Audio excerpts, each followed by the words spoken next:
Alien na pasmado ang bunganga. Beep, beep, beep, beep, beep. Ang tagalupa na viral ang mukha. Bip, bip, bip, bip, bip. Bumibip, bip, bip, bip, bip, bip, bip, bip, bip, bip, bip na ba? Ang lahat. Martian. Beep, beep, beep, beep. Enrico Pañero. Bip, bip, bip, bip, bip. Beep, beep, beep, Bip, bip, bip, bip, bip. Bip, bip, bip, bip, bip. Titilaok! Titilaok! Beep, beep, beep, beep, beep. Ito na ang 101.1 Yes FM Balitang Ikaw, Martian, Ano?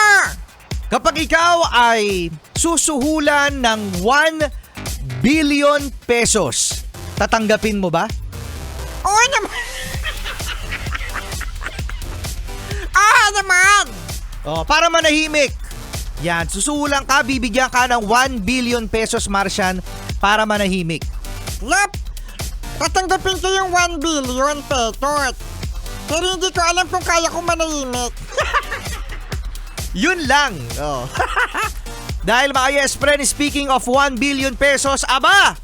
Eto na nga, ang DILG na si Secretary John Vic Remulla at ang kanyang brother, ang ombudsman na si Jesus Crispin Remulla, mga yes friend, ay inoferan daw ng 1 billion pesos para manahimik sa issue ng flood control project. Na? Talaga? Talaga? Talaga? 1 billion pesos Imagine mga yes friend. Para manahimik sila. Kasi malalaki talaga. Sindikato na nga ito no? Yung actually hindi lang talaga flood control. Napakarami talaga mga yes friend. Ang Pilipinas ngayon ay isang bansa ng punong-puno ng anomalya.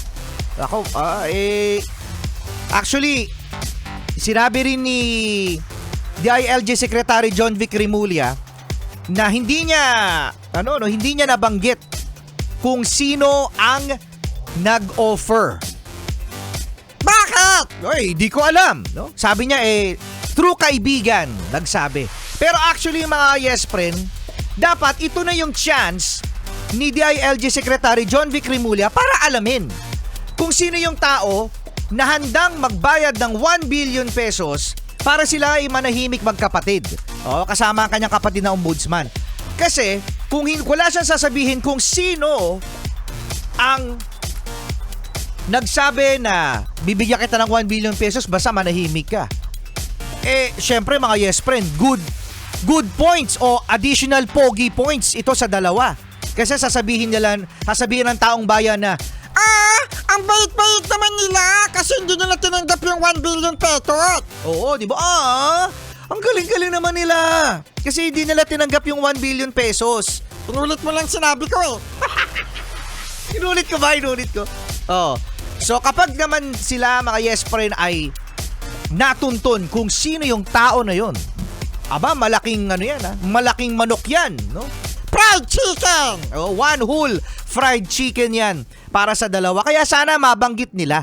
Kasi baliwala ito mga yes friend na inoferan sila pagkatapos sasabihin nila, hindi namin tinanggap. Sabihin ng tao, thank you Ano thank you? Bait nyo Kaya dapat masabi kung sino nag-offer na yan. Or else. Wala lang. Oo nga. Diba? Laki 1 billion. Madalas nagsisinungaling.